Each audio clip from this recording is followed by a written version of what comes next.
Have you ever found yourself in, say, a meeting where every single second felt like an entire minute?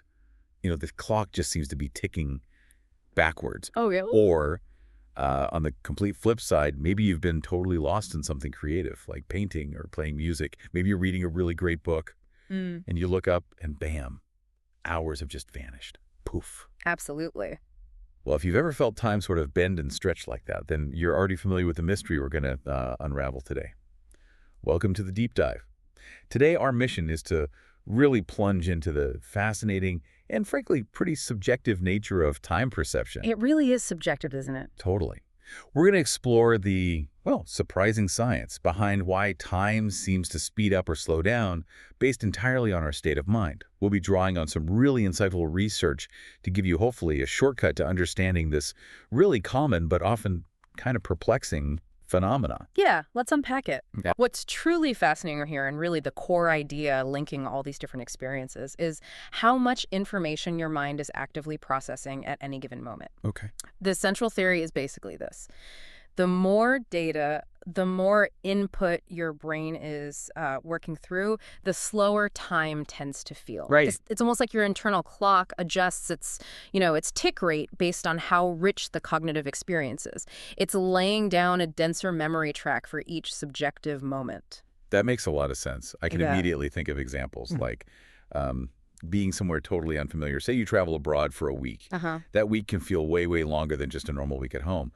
Is that precisely because your brain is just on overload, processing all the new sights, sounds, even smells? Precisely. Everything is novel. Your mind has to work harder just to take it all in. Yeah. And that constant stream of new stuff, that novelty, it effectively stretches out how you perceive time passing. Okay, so novelty slows it down. But what about the opposite? Like boredom or impatience, anxiety. Those feelings seem to make time drag too. They absolutely do. And it ties back to information processing again, but maybe in a less obvious way. See, when you're bored or anxious, your mind isn't focused. It tends to fill up with what researchers call thought chatter. Thought chatter. Yeah, your mind jumps around. Thoughts about the future, ruminating on the past, bits of conversations you had, song lyrics, news headlines, what some celebrity did. Oh, I know that feeling. Right. It's actually an immense amount of cognitive information flying around in there, even if it feels unproductive. And this internal monologue, this sheer volume of mental stuff, massively extends your perception of time. Huh. Okay, so a cluttered, unfocused mind and lots of external novelty both slow time down. Okay. What about the opposite then, when we're really deeply absorbed in something? Flow states. Yeah, like, painting, playing an instrument, or maybe you're just completely lost in a fantastic lecture or a story. Your mind goes quiet, right? Your focus narrows. Is it because in those moments, you're processing comparatively less information overall? Less external noise, less internal chatter. And that makes time contract just fly by. That's a perfect contrast. It highlights the two extremes really well. When your attention narrows down to just one thing, you essentially filter out all those other potential bits of information. Right. Your mind gets much quieter, free from that constant thought chatter, and that internal quiet allows time to feel much quicker. Your brain isn't working as hard trying to integrate lots of different pieces of information, so the whole experience feels more streamlined, smooth. I remember reading this great anecdote. I think it was from a psychology conference at Oxford. Mm-hmm. The speaker talking about it felt like the 4 days of the conference lasted weeks. Just because his brain was so overloaded with new information, lectures, people, the unfamiliar city. Yeah, Oxford's definitely an environment for that. Right. And he even said that different 45-minute lectures seemed to pass at totally different speeds, depending on like how charismatic the speaker was or how relevant the topic felt to him. Yeah, that's a fantastic illustration. It really shows how the sheer volume of new information plus how engaged you are profoundly shapes your time perception. It really does. So vivid. And, taking this subjectivity even further, we get into something scientists call time expansion experiences, or TEES for short. Tease, okay. These are moments where time doesn't just slow down a bit, it radically stretches out, sometimes almost unbelievably so. Wow. Okay. Time expansion experiences. Where do people usually report these happening? What's it actually feel like? You hear about them in like accidents and stuff. Absolutely. Emergencies are the classic example. Car accidents, near misses. People often recount having what feels like an extraordinary amount of extra time to react to make decisions. Uh-huh. But it's not just emergencies. They also happen in moments of really intense focus or heightened awareness. Think peak performance in sports or even deep meditative states. Interesting. So it's not always danger-related? Not at all. And what's really striking is how common they seem to be. Research suggests around 85% of people report having at least one tea in their lifetime. 85%? That's huge. It is. And typically people describe feeling remarkably calm during the experience, even if it's a crisis situation. There's this heightened clarity, like they have extra time to think, to plan, to act. Someone dodging a falling object might feel like they saw it coming in slow motion, had time to map its path.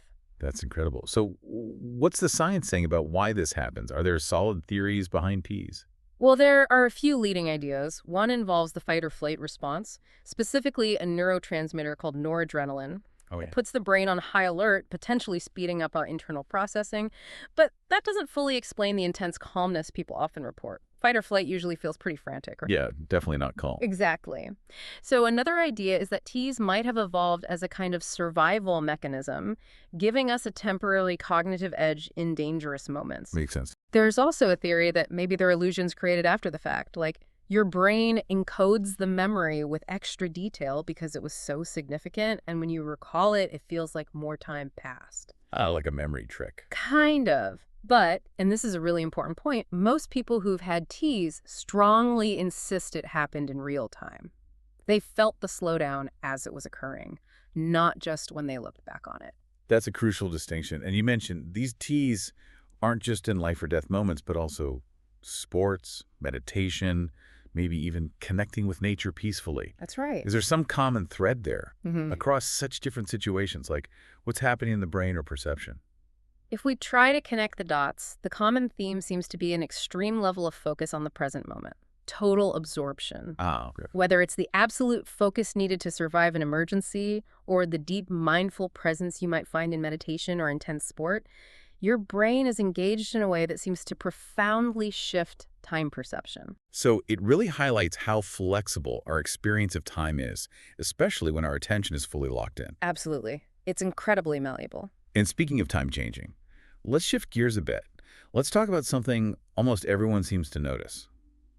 The feeling that time speeds up as we get older. Ah, yes, the age paradox. It's a classic. It really is widely reported. I saw a study, I think over 900 adults, and something like 77% agreed that Christmas seems to come around faster every year. I've seen similar findings. There was one in Iraq looking at Ramadan. Same result. People feel the year is accelerating.